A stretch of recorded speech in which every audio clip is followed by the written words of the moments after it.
Ju njohim me përmbledhjen javore të lajmeve. Kjo është Radio 7. Shqipëria dhe Italia nënshkruajnë marrëveshjen për prodhimin e anijeve lundruese në kantierin e Pashalimanit. I pranishëm në ceremoni kryeministri Edi Rama premton se Shqipëria do të jetë e para që përfiton nga marrëveshja pasi 2 anijet e para do të jenë për forcat e armatosura duke çuar flotën në shtat të tilla. Un accordo është një marrëveshje Fincantieri me Fincantierin për të krijuar një shoqëri të re. Fincantieri Albania. Fincantieri Albania së bashku Azienda di Stato me agjensinë tonë shtetërore të Kajos për të prodhuar in Albania po në Shqipëri nel cantiere di në kantierin e Pashalimanit delle navi utili per anije lundruese që janë në dobi të ushtrisë shqiptare, por edhe për ushtrit e tjera të vendeve aleate. Sipas tij Shqipëria nuk vendos fatin e botës, por mund të rrisë nivelin e mbrojtjes. Të paktën 400 persona mund të përfitojnë nga zbatimi i marrëveshjes ndërmjet Shqipërisë dhe Italisë për prodhimin e anijeve. Ministri i Mbrojtjes së Shqipërisë, Ermal Nufi, vlerëson se Shqipëria bëhet një bazë europiane e Fincantierit për anijet e vogla dhe të mesme. Ndërtuesi më i madh i anijeve në Europë, pas blerjes së kompanisë Vard në vitin 2013, u dyfishua nëpër masa për të bërë i katërti më i madh në botë në vitin 2014. Kompania ndërton anije tregtare dhe ushtarake.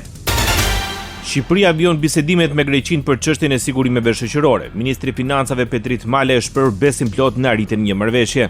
Ato janë diskutime dhe negociata shumë intensive nga ana e palës shqiptare, kjo dhe pikërisht për faktin sepse dhe ekspozimi në numër, pra diaspora që është prezent në Greqi është relativisht e madhe. Ne jemi besim plot që do ta konkludojmë një marrëveshje të tillë, megjithatë siç thash, është një marrëveshje që ka një intensitet të lartë negociatash, kushtesh që po diskutohen për shkak edhe të numrit të madh të shqiptarëve që kemi në Greqi. Pas mbledhjes së Këshillit të Ministrave, ai konfirmoi arritjen e një marrëveshje edhe mes Shqipërisë dhe Polonisë për sigurimet shoqërore. Kjo është marrëveshja e 21 nga nismat që ka ndërmarrë qeveria me vende ku ka diasporë të shqiptarëve jashtë territorit të Shqipërisë, është marrëveshja e 10 me vendet e Bashkimit Evropian dhe janë marrëveshje shumë të nevojshme, sidomos për ata shqiptarë të cilët punojnë jashtë territorit të Shqipërisë dhe që duan që t'ju njihen vitet e punës që kanë pasur brenda në vendin tonë. Aktualitet. Dëshmon për herë të parë para gjykatës ish presidenti i Republikës Ilir Meta, pas kafazit për xhamin e gjykatë kundër krimit të organizuar dhe korrupsionit, ai denoncoi një proces gjyqësor të ndërtuar mbi shpifje dhe gënjeshtra me kallëzues të rem kundër shtetit shqiptar. Meta ka kërkuar me këmbgulje që seanca gjyqësore të transmetohen drejt për drejt si një kusht sipas tij që gjithçka të jetë transparente. Adesso deri në sekondën e fundit të kishin dhe të transmetohen lajmet të gjithë të procesit. U garantoj që marrë përgjegjësi. Edhe avokati i tij Kujtim Cakra në një komunikim me media tha se është e papranueshme që gjyqet nuk do të transmetohen drejt për publikun.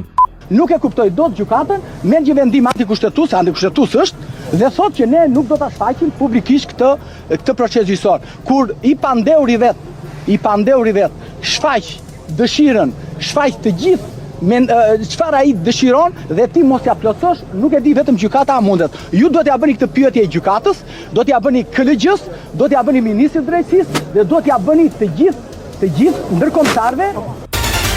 Ish bashkëshortja e Ilir Metës Monika Kryemadhi ngriti sërish shqetësime për mënyrën se si po zhvillohet procesi gjyqësor. Sipas saj, e gjithë dosja ka ardhur në gjykatë pa listën e provave. Duke ju referuar akuzave për përfitim pasuror nga ligji për minierat, Kryemadhi ka hedhur poshtë ato duke deklaruar se ligji është një vendim kolegjal dhe jo personal. Ajo shtoi se shtëpia për cilën flitet në hetim është porositur 6 muaj përpara se ligji të mbrinte në parlament dhe ai është propozuar dhe votuar papërjashtimisht nga socialistët dhe mbështetur publikisht nga Edi Rama.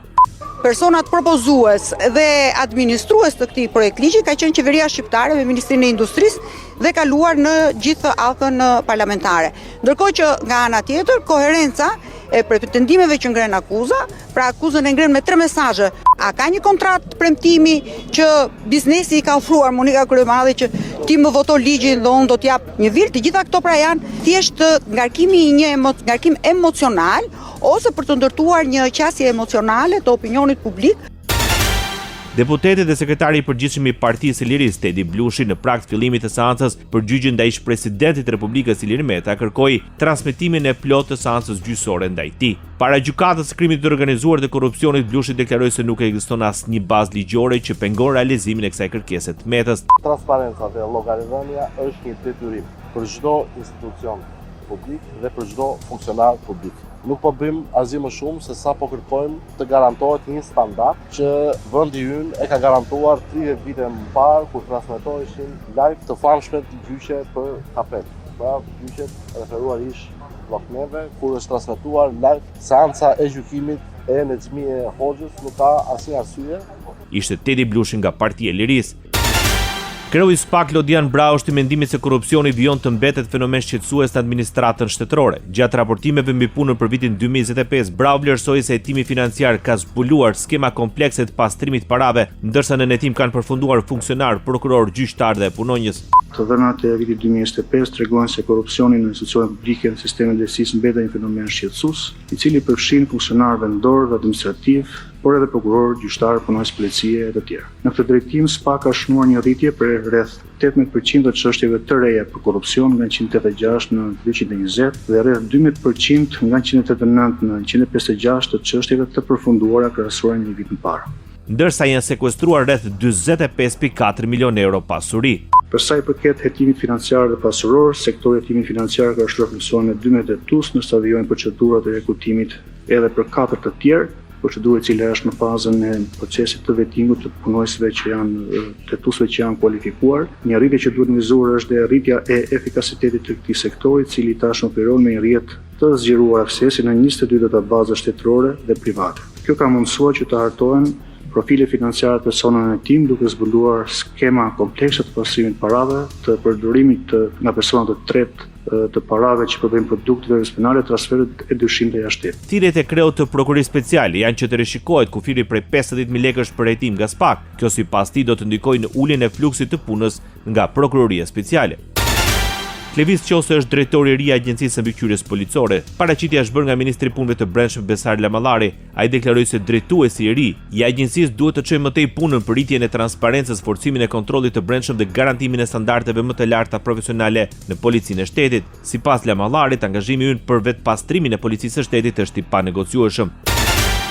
Ish drejtuese e Byros Kombëtare të Hetimit, Aida Hanaj, emërohet në krye të Departamentit për Teknologjinë e Informacionit në Policinë e Shtetit. Sipas ligjit të Policisë së Shtetit, ajo duhet të ishte kthyer në të njëjtën detyrë ku ka qenë më parë. Mosrikthimi i saj nga ish kryepolici Ilir Proda detyroi ngritjen e padis nga ana e saj në gjykatën administrative, çka çoi në anullimin e garës për departamentet në Policinë e Shtetit. Ministri i Arsimit në Shqipëri garanton prindrit për sigurinë në shkolla. Pas mbledhjes së Këshillit të Ministrave, Mirela Kumbaro vlerëson se nuk ka nevojë për panik dhe se ministria është në komunikim të vazhdueshëm me policinë. Reagimi erdhi pasi pranë ambienteve të shkollave janë identifikuar gra që kanë tentuar të komunikojnë me fëmijë të ndryshëm. Masat e sigurisë në të gjitha shkollat tona janë në garantim 100% të sigurisë të fëmijëve dhe të institucioneve arsimore. Nuk e them thjesht me fjalë, por e para, ne jemi në një bashkëpunim 100% me Policinë e Shtetit dhe në pjesën më të madhe të shkollave, sidomos të shkollave me numër të madh nxënësish ose në zona pak më të largëta, patrullat e policisë janë aty çdo mëngjes edhe çdo drekë kur fëmijët hyjnë dhe dalin nga shkolla. Ndoqët për mbledhjen javore të lajmeve. Kjo është Radio 7, zëri pozitiv i qytetit.